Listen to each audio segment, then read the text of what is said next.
10 жылдык 20 жылдыкка барган урматтуу бир тууганым, мындай бардыгы да турмуш жол тапкан эмес да, кыйналып калгандар бар да.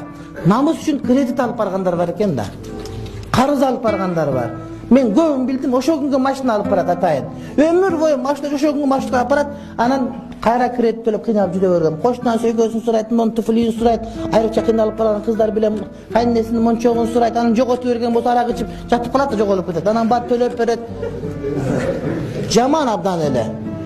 Эгерде жөн эле мектепке барып ойду, эжекелерге ыраазылык айтып, китептен бөлек берип, анан бата кылып кайра тарап кетсе, анда айтпайт элек. Анткени бул деле факт болгон нерсе, бүткөн акчындыгында эле да.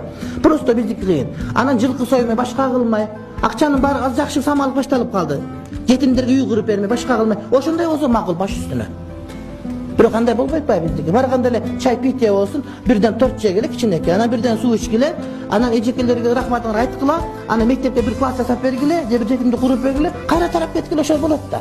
Сөзсүз түрдө кечинде бияка бийлеш керек, анан бияка кечинде бияка бийлемей, анан мунукуна тамак жемей, анан бияка келмей, анан да эң жаман жери кандай? Айылда калып калган айылдык балдар эт биширмай аялды диз чүйт, а шаардан бара только бийлейт. Теңдик жок да жерде. Чынбы? Бияктан акчасы барган барлар кый баш карап, буларчы, булардын катындары диз чүйбайт, эркек тарап эт биширбайт. Ошо айылда калып калган 11-де бүткөн бойдо бечара колхозчу болуп калган, ошол койду соёт, ошол куйкалайт, ошонун аялы диз чүйт, экинчи сорт болот да. Ким ушундай классташтын кереги бар, тең болбогондун. Тең эле партияда чоң койгонсуң го. Сен бир жак ак болуп кеткен шаарда жүргөн болсоң, ошондойдун кереги жок мисалы үчүн. Ошентип дос болгондун кереги жок. Чын урматтуу бир тууган, тең болгондо дос болуш керек. Каерге барсаң ошондой.